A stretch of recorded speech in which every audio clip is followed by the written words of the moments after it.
এই যে আজকে এই চিংড়ি মাছ দিয়ে নালটা তো দেখালাম আপনাদের। এই যে এই নালটা দিয়ে তরকারি করব, অনেক স্বাদের একটা রেসিপি দেব।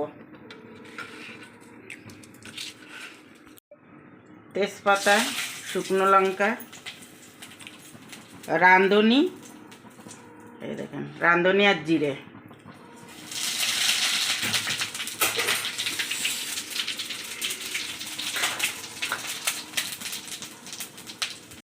কাঁচা লঙ্কা আর রসুন,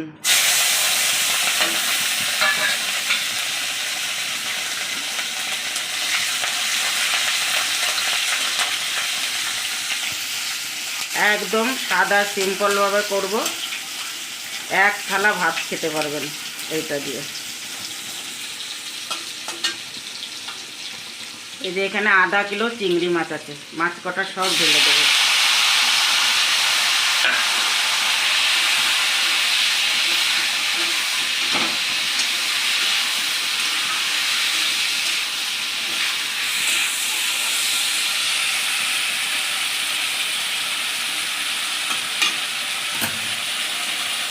এর মধ্যে লবণ, হলুদ, একটা টমেটো, এটাও ঢেলে দেবো।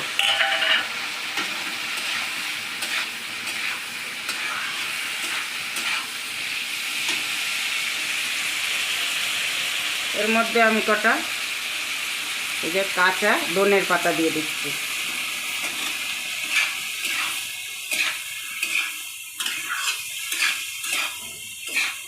এইভাবে আমার ঠাকুমারা আগে মা রান্না করতো, মাছ ঝাঁকিয়ে ঝাঁকিয়ে খেতে ইচ্ছে করতো।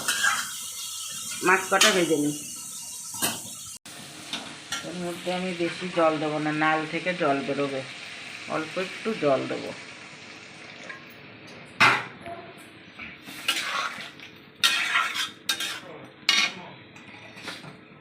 এর মধ্যে আমি নাল কটা দিয়ে দেবো।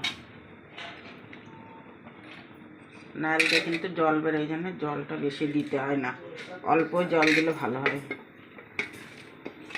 এখানে 2 আটি নাল আছে।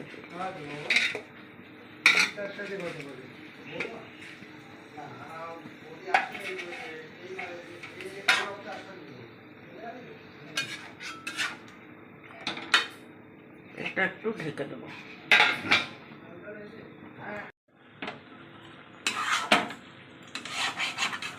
এটা দিয়ে অনেকটা জল বেরোবে, ওই জন্য অল্প একটু জল দিলাম।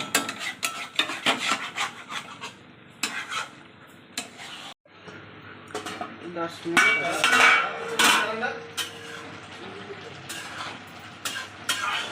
দেখেন কি সুন্দর হয়েছে তরকারিটা।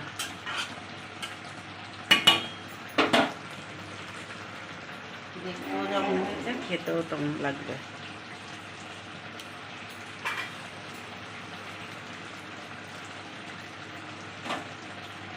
নালটা সব আস্তে আস্তে আছে, একটাও ভাঙেনি, পুরো ডাটার মতো আছে। তরকারিটা হয়ে গেছে আমার।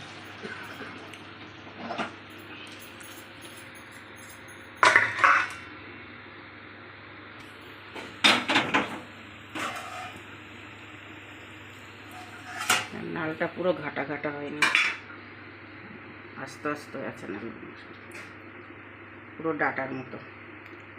এইভাবে একবার বাড়ি খাবেন।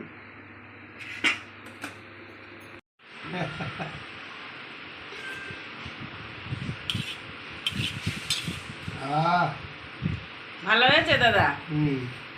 ভালো ভালো, হেভি টেস্টি হয়েছে সত্যি।